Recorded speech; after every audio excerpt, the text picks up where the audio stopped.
नहीं, आप मेरी बात सुनिए। माननीय केंद्रीय कृषि मंत्री नरेंद्र सिंह तोमर जी पूरा ढंग ठीक से है, बोला एक जस्ट मिनट प्लीज सुनिए आप मेरी बात। सुनूंगी। हाँ ठीक है, वहाँ से दिमनी सीट से लड़ रहे हैं। पूरा सुनना आप मेरा, सभी लोग बीच में मत बोलना, ठीक है। कोई नहीं बोलेगा। 2008 में मात्र 256 वोट से वहाँ पे बीजेपी जीती है। कितने वोट से? 256 वोट से, ठीक है। अब आप आइए 2013 में। 2013 में वहाँ पे बीएसपी और कांग्रेस की टक्कर रही है, जिसमें बीजेपी रही है तीसरे नंबर पे, ठीक है। बीएसपी का निकला, सॉरी उसमें बीएसपी का जीता 13 में। 18 की बात आप मुझसे सुनिए। मैं उस 8 सीट की बात कर रही हूँ जो माननीय केंद्रीय मंत्री लड़ रहे हैं उसमें। नरेंद्र सिंह तोमर जो कि 28 प्रदेश के मालिक हैं, पूरे देश के मालिक हैं, जिनको विदेश में बात जाना चाहिए उनकी, वो एक विधायक का चुनाव लड़ने आए हैं। दूसरी बात, विधायक का सरपंच का चुनाव लड़ेंगे, ठीक है।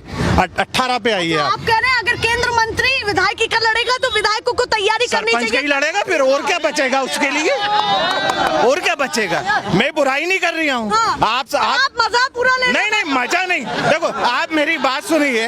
2018 पे आप आइए।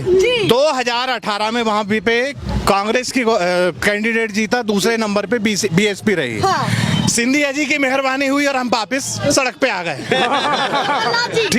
हाँ, हम मतलब कांग्रेसी, ठीक है ना। सबकी हार थी। हाँ, सबकी हार थी। हम उसको मंजूर करते हैं, इसमें कोई दो राय नहीं है। वो खरीदी गई, बेची गई, चोरी करी गई, या लूटी गई, या किडनैप की गई, राइट। उपचुनाव होता है 18 के बाद, ठीक है। उपचुनाव में अब आप फिर सुनिए मेरी बात। वही दंडोतिया जी जो कांग्रेस से जीते थे और सिंधिया की शरण लेके चले गए थे, वही दंडोतिया जी उपचुनाव में 16 साढ़े 16 हजार से हारे हैं। किससे? कांग्रेस के दंडोतिया जी से। मतलब आप कह रहे हैं जवाब तुरंत दिया? बिल्कुल तुरंत दिया जाएगा, क्यों नहीं दिया जाएगा। फिर सुनिए आप, इस चुनाव में देखिए, इस बीच में बता देती हूँ, जो बोर हो रहे हो तो समझाना जरूरी है, बीच में मसाला जरूरी है, वो करना चाहिए। भैया बिल्कुल तरीके से बातों को समझा रहे हैं कि क्या नरेंद्र सिंह तोमर जिस सीट पर उतरे हैं, इससे पहले या उस सीट पर क्या क्या हुआ है, क्योंकि एक बार बीएसपी जीती, फिर दूसरी बार कांग्रेस जीती, फिर तीसरी बार उपचुनाव में कांग्रेस जीती। तो वो आकलन बता रहे हैं कि नरेंद्र सिंह तोमर के कितने कयास लगाए जा सकते हैं जीतने के, है ना जी। अब उपचुनाव हुआ, फिर भी वहाँ बीजेपी तीसरे नंबर पे क्यों आई? अब आप आकलन कर लीजिए और फिर मुझसे कह दीजिए कि बार क्या होगा और ये 256 कहाँ जाएंगे? क्या पता केंद्रीय मंत्री का बड़ा प्रभाव हो, सांसद जी रहे हैं। अब ठीक है, वहाँ पे 75,000 तोमर वोटर हैं, 75,000 तोमर वोटर हैं। यही पॉइंट आउट क्यों किया वो भी बताइए। ठीक है, तो हम भी 3 तोमर लड़ा रहे हैं वहाँ पे। अच्छा 25-25 बांट लो।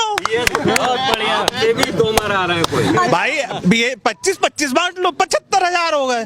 अब भाई जो आदर्श के ले गया वो जीत गया। अच्छा, तो मतलब कह रहे हैं वहाँ तोमर की लड़ाई है। हाँ, कहीं ना कहीं खतरा हो जाएगा। अब तोमर जी को तो अभी जाहिर ही नहीं की है ना कांग्रेस ने नहीं की है, तो पुराना विधायक तो तोमर ही है ना। अच्छा, उससे कयास लगा रहे हैं। बिल्कुल, जब बंदक एरिया में 50,000 से जीतूंगा तो 10 से तो जीतेगा। कुछ करा होगा उसने। तो नरेंद्र सिंह तोमर वाली विधानसभा पर क्यों पहुंचे आप? पूरा मध्य प्रदेश हार्ड सीट, अभी हार्ड सीट मध्य प्रदेश की नरेंद्र सिंह तोमर जी वाली ही है। विजय वर्गीय वाली जी नहीं है। देखो कह रहे पूरे मध्य प्रदेश में फोकस वाली सीट है दिमनी सीट है फोकस वाली। आप ये तय समझ लीजिए, और हर चुनाव में आप आकलन करेंगी इस सीट का, बार बार आप भी बात करेंगी नरेंद्र सिंह तोमर का रिजल्ट आ रही है, रमन सिंह तोमर का रिजल्ट आ रहा है, ठीक है ना। हाँ, देखो अब शिवराज सिंह जी तो हो गए किनार। अच्छा, किनारे हो गए। बिल्कुल। आप बताइए, नरेंद्र सिंह तोमर जी, फग्गन सिंह कुलस्ते जी, प्रहलाद पटेल जी, 3 सेंट्रल मिनिस्टर, 3 सेंट्रल मिनिस्टर किसे कहते हैं? विधायक का चुनाव लड़ रहे हैं। हम ये नहीं कह रहे कि हमारी सरकार 100% आ रही है, लेकिन हम ये जरूर कहेंगे कि कुछ लोग डरे हुए हैं।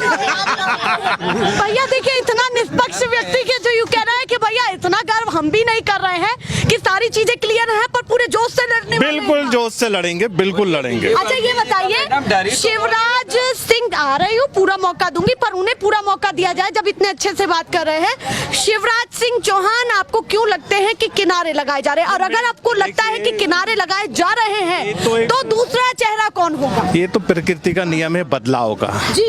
वो जो बंदा बदलाव नहीं करेगा जी। वो नीचे जाता जाएगा। ये तो आप भी थोड़ी कम जानते हो गई बात करते करते, नहीं अब मैं तेज बोल लूंगा। ये प्रकृति का नियम है कि कोई भी राजा ज्यादा शासन यहाँ नहीं करता। हाँ। हिंदुस्तान के वर्ल्ड में चले जाइए अगला आप। राजा कौन होगा? नरेंद्र अब सिंह हम तो तोमर, सिंधिया? देखिए, हम बीजेपी की तो बात कर नहीं सकते, लेकिन हमारा राजा तो कमलनाथ है। अच्छा, आपका राजा तो बिल्कुल हमारा राजा कमलनाथ है। तो लगता है कि पिछली बार की तरह इस बार इससे तो कम से कम मेरे हिसाब से तो 150 से ऊपर है। बहुमत आप मान रहे हैं? बिल्कुल क्लियर। जनता जिसको भी देगी ना, हाँ। पूरा भरपल्ले देगी, चाहे बीजेपी ले ले चाहे कांग्रेस ले ले। अच्छा। ये गिरने बिकने के काम अब नहीं होंगे, हो गए खत्म। अच्छा। हाँ। आर पार की आर पार या तो बीजेपी वाले ले ले या कांग्रेस वाले ले ले, दरकिनार ही होगा, जिसको मिलेगा भरपल्ले में लगा। बातों से कितने लोग यहाँ पर सहमत है? भैया हाथ भी खड़ा कर दीजिए।